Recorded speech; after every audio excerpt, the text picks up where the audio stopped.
আসসালামু আলাইকুম আমার প্রিয় ভাই বোনেরা, কেমন আছেন? আশা করি ভালো আছেন, সুস্থ আছেন। আলহামদুলিল্লাহ আমিও ভালো আছি, সুস্থ আছি। নিয়ে আসলাম অনেক গ্রামের জনপ্রিয় একটা রেসিপি। আমের খাটা বলে থাকে আমাদের গ্রাম অঞ্চলে, এবং আমের টকও বলে থাকে। আপনারা কী নামে কী ডাকেন সেটা জানাবেন। এটা অনেক বছর পুরনো, আমরা ছোট থেকে খেয়েই কিন্তু বড় হয়েছে। এই আমের খাটা রান্না করতো আমার দাদি। এখন সে আর দুনিয়াতে বেঁচে নাই। কয়েক বছর আগেই কিন্তু আল্লাহর ডাকে কিন্তু সে চলে গেছে। পরে এসে আল্লাহ জানি তাকে জান্নাত দান করে। এই জন্য আমিও দোয়া করি, আপনারা অবশ্যই আমার দাদির জন্য দোয়া করবেন।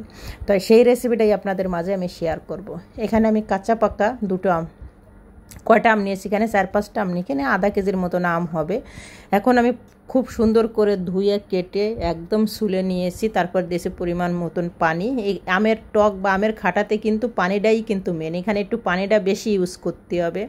তারপর দিয়ে দিলাম পরিমাণ মতন লবণ, পরিমাণ মতন একটু হলুদ দিয়েছি সুন্দর একটা কালারের জন্য। এখানে কিন্তু ফুড কালার ইউজ করা যাবে না। তারপরে দিয়ে দিলাম চিনি। আমি 1 বাটির মতন চিনি ব্যবহার করেছি, যত টক আম এই জন্য এটারে টক আমের টক বলে থাকে বা আমের খাটা বলে থাকে। আমার দাদি সবসময় বলতো আমের খাটা। তা আমি কিন্তু অনেক বছর ধরে খাইনি, তা আমিও এইটা খাবার জন্য খুবই মন ছুড়ে গেছিলো, এই জন্য আমিও বানিয়ে নিলাম সেই একই পদ্ধতিতে। এখানে কিন্তু রসুন, পেঁয়াজ, একটা রসুন লাগবে, পেঁয়াজ এবং মরিচ কোনোটাই লাগবে না। আমি সামান্য একটু মরিচের গুঁড়ে দিয়ে দিলাম, আর দিয়ে দিছি একটু চিলি ফ্লেক্স, সামান্য সুন্দর দেখার জন্য। এই জন্য এটা সামান্য একটু চিলি ফ্লেক্স দিয়েছি। এখন কয়েক মিনিট ধরে আমি জাল করে আমটা কিন্তু সেদ্ধ করে নেব। আমার আম কিন্তু সেদ্ধ হয়ে গেছে, দেখে আপনারা বুঝতে পারছেন যে কেমন হবে। এটা কিন্তু একদম পাতলা বের, এর যে পাতলা যে ঝোলটা এটাই কিন্তু মেন। আমি এখন ঢেলে নিয়েছি। এটা কিন্তু আমার আম হয়ে গেছে। এখন আমি দিয়ে দিছি একটা রসুন দিয়ে দিলাম, আর দিয়ে দিলাম 1 চামচের মতন জিরে ফোড়নে। আমি 1 চামচের মতন জিরে, রসুন, সামান্য একটু সর্ষের তেল দিয়ে এখন খুব সুন্দর করে নেড়ে চেড়ে একটু করে নেবো। আমি হয়ে গেছে। এখন এই আমটা কিন্তু আমি ঢেলে দিব। এই আমের যে খাটাটাই কিন্তু আমি ঢেলে দিব। এই যে বাগার দিলাম, এটার আমাকে গ্রাম অঞ্চলে বাগার বলে থাকে, আপনাদের ওখানে কি বলে থাকে সেটা অবশ্যই জানাবেন। দেখুন, আমের টক বা আমের খাটা আমাদের গ্রাম অঞ্চলের ভাষায় আমার দাদা বা আমার দাদি সবসময় বলতো আমের খাটা বলতো। এটা আমরা এখনও কিন্তু খাটা বলে থাকি।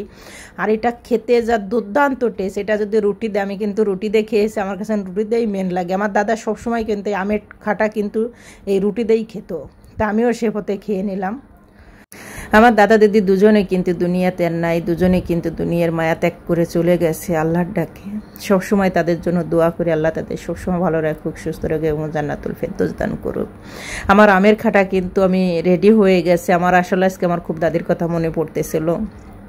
যেটাই হোক, তাই বললাম যে আমার দাদির হাতে এই বানানো রেসিপিটা আপনাদের মাঝে আমি শেয়ার করি। বহু বছর পুরান, যত ছোট থেকে আমার বাপ চাচারাও কিন্তু খেয়ে এই পথেই বড় হয়েছে।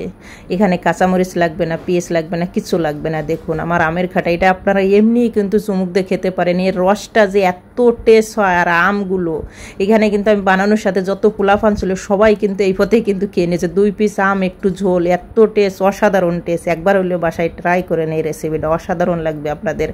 আর এটা কিন্তু গরমের মৌসুমে বানাইলে এটাতে কিন্তু গরম উঠে যায়। গরমের জন্য আমার দাদি সবসময় বলতো, যখন বানাবাই গরমের সময় বানাবাই, গরমের সময় বলে অনেক উপকারী, এটাতে বলে গরম টেনে উঠে।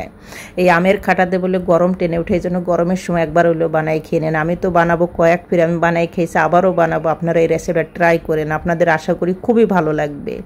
আমার দাদির হাতের এই রেসিপিটা আমিও বানিয়ে দিলাম, আশা করি খুবই ভালো লাগবে। আর একবার হলেও বাসায় এটা, আর এর সাথে কিন্তু রুটি দিয়ে কিন্তু অসাধারণ যায়। আমি কিন্তু রুটি দিয়ে খেয়েছি, আপনারাও আপনাদের পছন্দ মতন এমনিও সুপির মতন খেয়ে নিতে পারবেন এই আমের খাটা বা আমের টক।